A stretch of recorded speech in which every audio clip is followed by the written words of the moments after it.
어머니는 머리카락을 팔아서 아들의 책을 사 주었던 것이죠. 소녀는 삭발 모정의 통곡을 했습니다.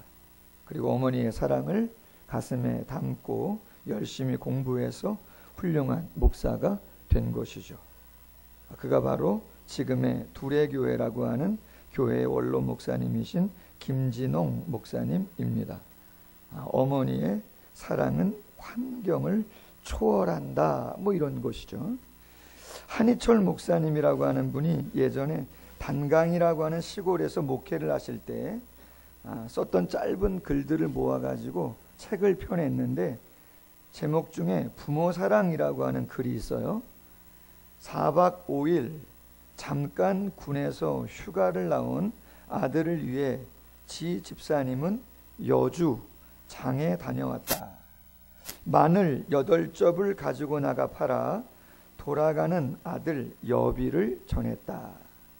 부모 사랑이여, 주어도 주어도 줄 것 모자른 가난한 큰 사랑이여, 주어도 주어도 줄 것이 모자른 가난한 큰 사랑이여. 삭발모정, 어머니의 사랑은 환경을 초월한다는 것이죠. 여러분, 도대체 어머니들이 왜 이러시는 거예요? 왜 머리카락을 다 자르시고, 왜 그 먼 장터까지 마늘을 가지고 가셔서 그걸 다 팔아 아들의 여비로 주시냐 말이죠. 우리는 알고 있죠. 사랑하기 때문에 그런 것이죠. 그러나 그 사랑 안에 설명할 수 없는 많은 것들이 다 담겨져 있음을 우리는 알고 있는데, 저는 성탄절 아침을 맞아서 그 사랑이라고 하는 단어 대신에 책임이라고 하는 단어를 한번 넣어봤으면 좋겠습니다. 자녀를 향한 부모님의 사랑 가운데 뭐가 있어요? 책임감이 있죠. 군인의 충성 가운데 책임감이 있습니다. 중직자의 교회를 향한 충성스러운 그 마음의 헌신에도 책임감이 있고, 어린아이를 가르치는 교사의 마음에도, 그 섬김에도 한편에는 책임감이, 거룩한 책임감이 있는 것이죠. 여러분, 이 시대 가정이 상당히 어렵습니다. 깨어지는 가정들도 참 많습니다. 행복을 지킬 수 있는데 필요한 것이 있습니다. 뭡니까? 그렇죠. 책임감이죠. 내가 사랑한 사람에 대한 예의, 나를 믿어주는 사람에 대한 예의. 여러분, 사랑은요, 그냥 가벼운 감정만이 아닌 것이죠. 무거운 책임의식이 동반될 때, 필수적으로 함께 따라갈 때 그 가정은 유지되고 진정한 행복을 경험할 수 있는 줄로 믿습니다. 오늘 성탄절입니다. 하나님이 우리에 대한 당신의 사랑을 보여주신 거룩한 이 땅의 첫걸음을 내디딘 날인데, 이 첫걸음에 담겨있는 하나님의 사랑의 마음이 무엇일까? 저는 말씀을 준비하면서 그것은 책임감이 아닐까 하는 생각을 한번 해보았습니다. 크리스마스 성시 낭독 가운데 알려진 시 한 편이 있습니다. 그냥 거기 계셨다면. 좀 긴데요, 제가 요약을 조금 했습니다. 못 본 척, 못 들은 척, 그냥 거기 계셨다면. 죄 지은 사람들을 못 버려 애태우시는 하나님 아버지의 모습이 못내 안타까워 제가 가겠습니다. 예수님 말씀하시고 임금보다 황제보다 더 높으신 우주의 주인의 아드님이 이 세상에 오셨습니다. 모두 다 엎드려 경배해야 했는데, 예물들을 가지고 와서 경배를 해야 했는데, 어쩜 그럴 수가. 잔인한 웃음, 춥고 너절한 마국간, 죽음의 칼, 부글부글 끓는 미움으로 맞는 자기 백성들, 나시자마자 먼먼 피난길 애굽에 가셔야 했지. 예수님 그냥 거기 가져와 거기만 계셨다면 우리들 사람은 어찌 되었을까요? 여러분, 도대체 예수님이 왜 하늘 보좌를 버리시고 낮고 낮은 이 땅에 오신 겁니까? 여러 가지 우리는 사랑이라는 단어로 표현하지만 그 사랑이라고 하는 단어 안에 분명히 당신의 사람들에 대한 거룩한 책임감이 그 안에 있지 않았을까 하는 생각을 해봅니다. 여러분, 성경에 나오는 하나님 어떤 분인가? 말씀드린 것처럼 철저한 책임을 감당하시는 분이십니다. 여러분 믿습니까? 그런 하나님 경험해 보셨은 줄로 믿습니다. 그럼요. 그게 복이죠. 그게 복이죠. 그럼 하나님은 누구에게 어떤 책임감 있는 모습을 보이시는가? 그게 세 가지로 한번 생각해 보려고 하는데요. 첫 번째입니다. 제가 말씀을 예전에 묵상하다가 정말 하나님이 이렇게까지 신경을 쓰시고 세밀하신 분인가라고 하는 것을 깨달았던 말씀이 있어요. 시편 104편이에요. 거기 이런 말씀이 있습니다. 여호와께서 샘을 골짜기에서 솟아나게 하시고 산 사이에 흐르게 하사 각종 들짐승에게 마시게 하시니 들나귀들도 해가라며 공중의 새들도 그 가에서 깃들이며 나뭇가지 사이에서 쥐저기는도다. 할렐루야. 여러분, 산속 깊이 있는 들짐승들, 들나귀들 막 날아다니는, 여러분 우리 교회도 얼마나 많은 새들이 날아다니는지 제가 별명을 붙였잖아요. 우리 교회 주라기 공원이라고. 예? 깜짝깜짝 놀라요. 어떨 때는 이 교회 마당에 있는데요, 엄청 큰 새가 막 저를 향해서 날아오는, 여러분 안경을 보셨죠? 참새 때 50마리 100마리가요 정말 거짓말 아닙니다. 막 때로 날아다녀요. 어떨 때는 까마귀도 오고 까치도 오고 이름 모를 새들이. 근데 말이에요, 그 새들이 다 어디서 목을 축이는 거예요? 산속에 있는 그 들짐승들이, 들나귀들이, 여기 고라니가 그렇게 많은데 다 어디서 목을 축이냐 말이죠. 가문 때 가물을 수 있잖아요. 가물어. 근데 하나님이 어떻게 했다 그래요? 그 골짜기 산속 깊은 곳에 세밀하게 하셔서 산 사이에 흐르게 하셔서 그 짐승들, 새들이 다 가뭄을 지낼 수 있도록, 목을 축이고 해갈할 수 있도록 하나님이 책임져 주신다. 할렐루야. 하나님이 책임져 주신다는 거죠. 마태복음 6장 28절, 너희가 어찌 의복을 위하여 염려하느냐? 들의 백합화가 어떻게 자라는가 생각하여 보라. 수고도 아니하고 길쌈도 아니하지만 솔로몬의 모든 영광으로도 입은 것이 이 꽃 하나만 갖지 못하였느니라. 할렐루야. 여러분, 그래서 말이에요, 이런 생각 가끔 해요. 너무 염려를 많이 하지 마십시오. 할렐루야. 저도 조금 전에, 죄송합니다, 이런 얘기는 안 해도 되지만 염려했어요. 왜요? 저희 둘째 아들이 안 보이는 거예요. 이 녀석이 왜 안 오나? 조금 전에 예배 전까지만 해도 집안에 있는 걸 봤는데, 아니 오늘 중고등부, 청년부, 뭐 교사들은 어쩔 수 없지만 지금 예배한다 그랬는데 왜 어디 간 거야? 그래서 카톡 한 문장 남겼습니다. 뭐라 그랬을까요? 4글자. 예배 와라. 그랬더니 앉아있네요 또 저기에. 할렐루야. 자녀 걱정, 뭐 직장 걱정, 남편이 신앙이 좀 약해서, 그죠?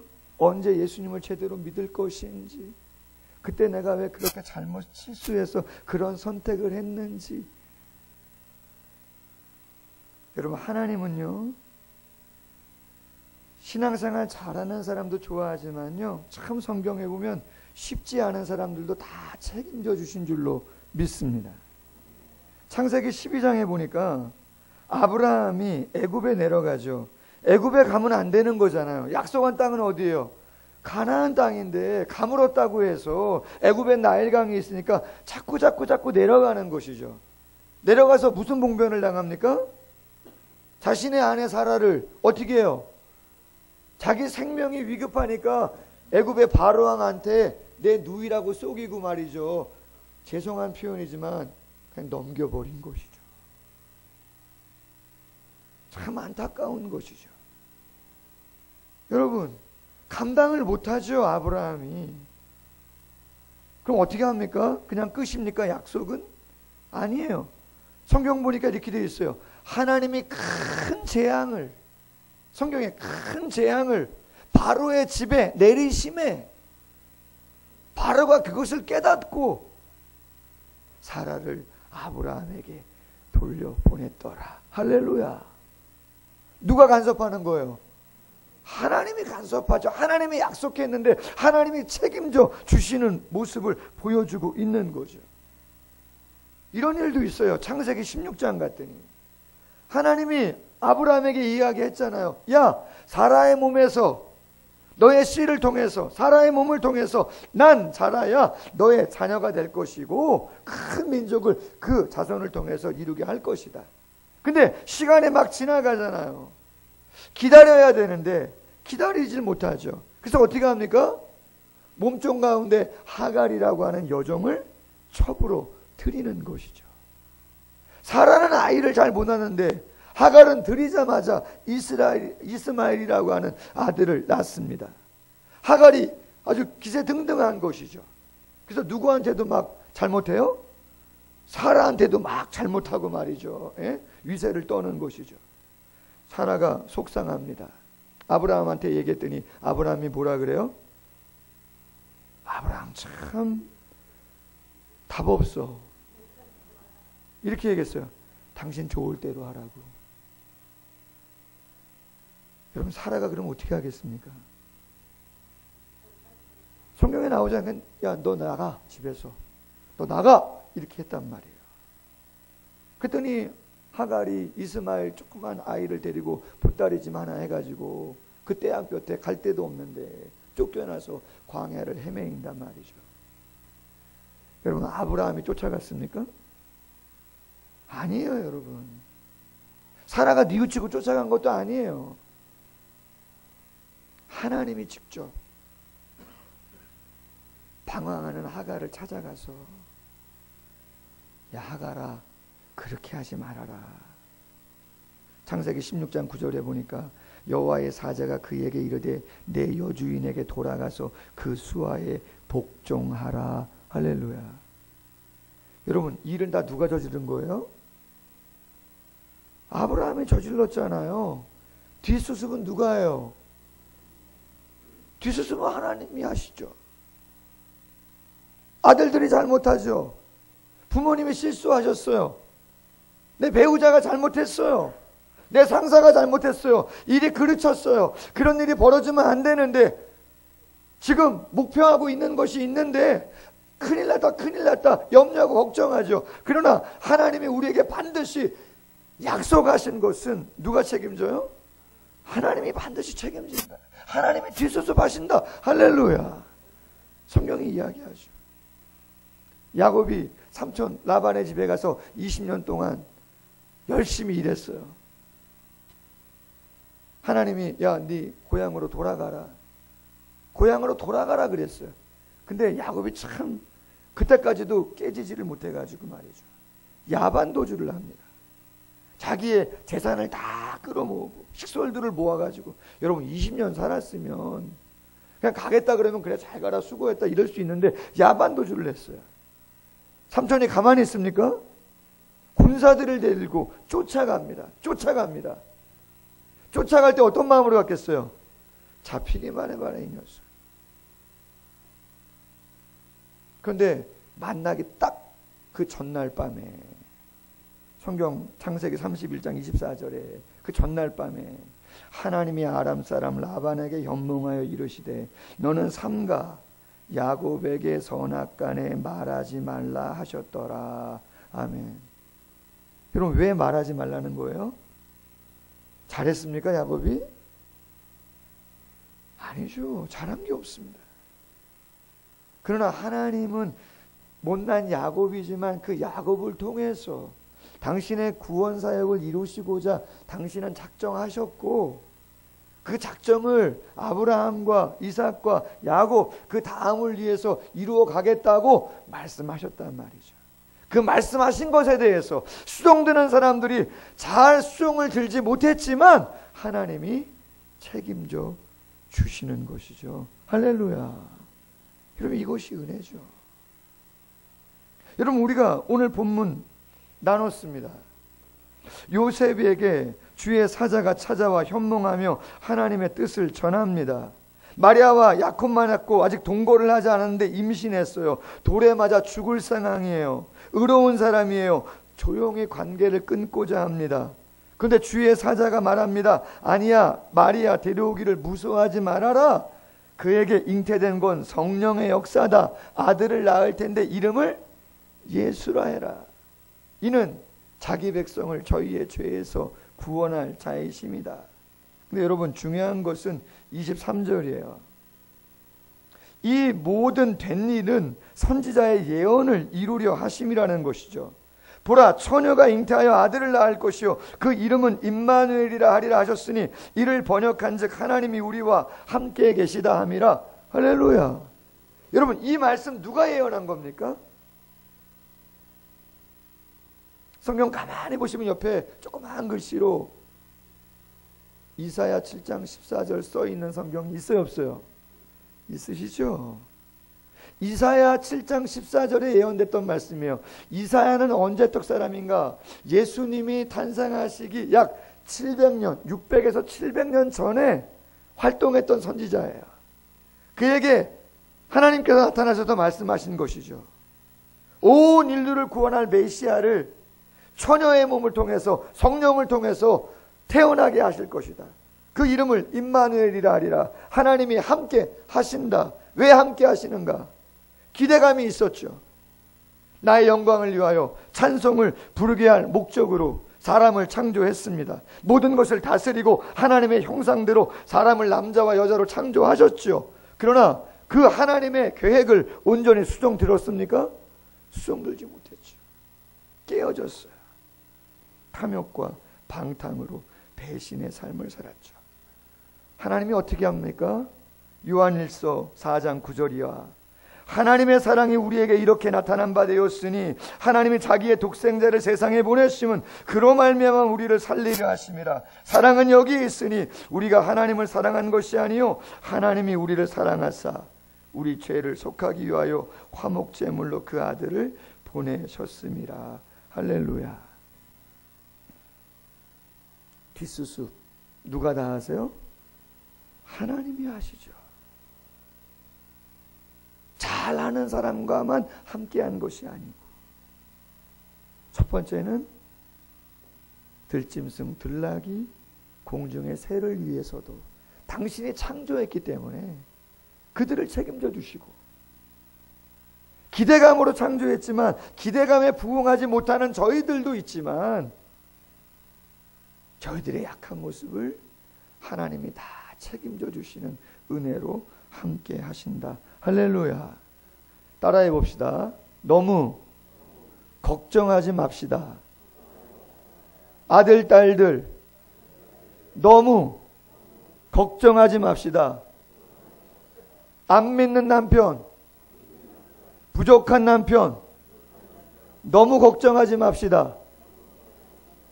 자녀들 취업, 자녀들 결혼, 교회 부흥, 너무 걱정하지 맙시다. 아멘? 저는 성경 보세요. 다 잘하는 사람들에게만 함께 있었던가? 전혀 그렇지 않습니다. 얘기거리 훨씬 많습니다. 그러나 하나님이 책임져 주시는 은혜로 함께 하시더라는 것이죠. 마지막 한 가지 더 나누려고 합니다. 저는 한 단계 더 나아가려고 합니다. 무슨 이야기냐면, 하나님이 책임져 주시는 은혜는 그러한 당신의 피조물들, 또한 당신의 계획이 있지만 부족하고 연약해서 온전히 감당하지 못한 사람들에게만 당신이 뒷수습하시는 건가? 그렇지 않습니다. 성경을 봤더니 너무 좋은 모습들이 있어요. 어떤 좋은 모습? 다윗과 같은, 다니엘과 같은 사람들이죠. 이런 거예요. 여러분, 다윗이 골리앗과 싸울 때 누구의 이름으로 나갔죠? 그렇죠. 만군의 여호와의 이름으로. 사람들은 말합니다. 다윗의 나이가 15세에서 한 20세 정도밖에 안 됐다, 그렇게 얘기해요. 골리앗은 장수 중에 장수죠. 근데 어떻게 하라고 다윗이 그냥 자기가 알아서 그냥 가든지, 자기 실력 믿고 가든지 하면 좋은데 지금 누구 이름으로 나가는 거예요? 여호와의 이름으로 나가요. 그냥 한번 해본 소리입니까 그게? 도와주든지 말든지 뭐 함께 하든지 말든지 이런 마음으로 이야기한 겁니까 다윗이? 그게 아니잖아요. 살아계신 하나님에 대한 확신을 가지고 분명한 신앙의 고백을 가지고 만군의 여호와의 이름으로 나아갔단 말이죠. 할렐루야. 제가 봤을 때 하나님이 조금 당황하지 않았을까? 그러나 그 당황스러움은 난처함이 아니죠. 기쁨이죠. 설렘이죠. 확신이죠. 할렐루야. 내가 너 다윗을 통해서 나의 살아있음을 증거하겠다. 네가 한 신앙의 고백, 네가 한 그 결단, 내가 책임지겠다. 할렐루야. 내가 책임지겠다. 그리고 그 전장에 하나님이 함께 하셔서 골리앗을 이기도록 해주신 것이죠. 여러분, 다니엘과 그의 세 친구 사드락 메삭 아벳느고 이야기 너무 잘 아시잖아요. 신상에 절을 해라. 그리고 30일 동안은 다른 신이나 다른 사람에게 기도를 하거나 절을 하면 안 된다. 하면 어떻게 된다는 거예요? 풀무불에 들어가거나 사자굴에 들어간다. 다니엘의 친구들과 다니엘에게 엄포를 놨죠. 그런데 말이죠, 다니엘의 세 친구들과 다니엘이 어떻게 합니까? 이렇게 고백합니다. 다니엘서 3장 17절이야. 왕이여, 우리가 섬기는 하나님이 계시면 우리를 맹렬히 타는 풀무불 가운데서 능히 건져내시겠고 왕의 손에서도 건져내시리이다. 그렇게 하지 아니할지라도 왕이여, 우리가 왕의 신들을 섬기지도 아니하고 왕이 세우신 금 신상에게 절하지도 아니할 줄을 아옵소서. 할렐루야. 결국이 어떻게 됐는가? 다니엘 3장 28절에 보니까 느부갓네살이 말하여 이르되 사드락과 메삭과 아벳느고의 하나님을 찬송할지로다. 그가 그의 천사들을 보내사 자기를 의뢰하고 그의 몸을 바쳐 왕의 명령을 거역하고 그 하나님 밖에는 다른 신이 섬기지 아니하며 그에게 절하지 아니한 종들을 구원하셨도다. 할렐루야. 다니엘에 대해서는 이렇게 말합니다. 왕이 심히 기뻐서 명하여 다니엘을 굴에서 올리라 하며 그들이 다니엘을 굴에서 올린즉 그의 몸이 조금도 상하지 아니하였으니 이는 그가 자기의 하나님을 믿음이었더라. 할렐루야. 여러분, 책임져 주시는 하나님의 은혜인데 저는 바라기를 우리 사랑을 그리는 교회 성도님들이 그 하나님을 어떤 모습으로 경험했으면 좋겠냐면 다니엘과 그의 친구들처럼, 다윗처럼, 할렐루야. 내가 믿음을 가지고 선포했을 때, 믿음을 가지고 헌신했을 때, 상황은 아니고 되어지는 것은 없는 것 같지만 내가 정말 순전한 믿음으로 하나님을 의지하고 감당했을 때 하나님이 그것을 좋은 모습으로 확증해 주시는 그런 모습으로 우리의 삶 가운데 역사하시기를. 할렐루야. 존 맥스웰의 이야기 하나 하고 말씀을 맺을까 합니다. 리더십에 탁월한 목회자인데요, 그분이 열매 맺는 지도자라고 하는 책에서 이런 말을 했습니다. 내가 헌신할 때까지는 뒤로 물러날 기회, 주저의 시간이 있다.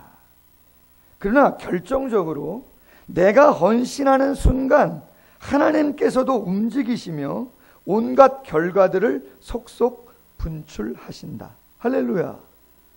내가 주저주저 하면요, 하나님이, 여러분, 하나님도 IQ가 어떻게 되시겠어요? 대단하시잖아요. 하나님은 정확하시죠. 하나님은 정확하십니다. 하나님, 할렐루야. 하나님 정확하세요. 그래서 지금 홍 목사가 간을 보고 있는 건지 계산하고 있는 건지 아닌지를 하나님이 정확히 아셨어. 줘도 될 것인가 안 될 것인가 하나님이 정확히 아시는 거죠. 만약 응답했을 때 하나님을 높일 것인지 아니면 교만한 마음을 가질 것인지 하나님이 너무나 잘 아셔서 하나님은 정확하게 응답하시는 거예요. 할렐루야. 이것이 헌신인지 아닌지 하나님은 정확하게 아세요. 그래서 이야기하는 거죠. 내가 헌신할 때까지 뒤로 물러날 기회, 주저의 시간이 있다. 그러나 결정적으로 내가 헌신하는 순간 하나님께서도 움직이시며 온갖 결과들을 속속 분출하신다. 또 꿈도 꿀 수 없었던 갖가지 예상치 못했던 사건과 회합과 사람과 물질적인 원조가 나를 향하여 나의 길로 흘러 들어오리라. 내가 헌신하는 그 순간에. 할렐루야. 한 문장 더 읽겠습니다. 위기의 상황에서 우리가 하나님을 어떻게 알고 있느냐 하는 것이 우리의 헌신을 결정한다. 여러분, 하나님 어떻게 아십니까? 책임져 주시는 하나님으로 믿으시길 바랍니다. 정말입니다. 할렐루야. 믿음으로 선포하십시오. 여러분, 짧은 부교역자 생활이고 짧은 담임 목회의 시간이지만 25년 정도 조금 넘게 왔는데요. 개척하면서 더욱더 확신한 것. 여러분, 개척은 믿음대로 됩니다. 아멘. 믿음대로 됩니다. 선포한 대로 되어지는 것입니다. 정말 믿고 기도하면 하나님이 사람도 붙이시고 물질적인 원조도 허락하시고 예상하지 못했던 사건들도 주시고. 할렐루야. 하나님이 그렇게 하시는 거죠.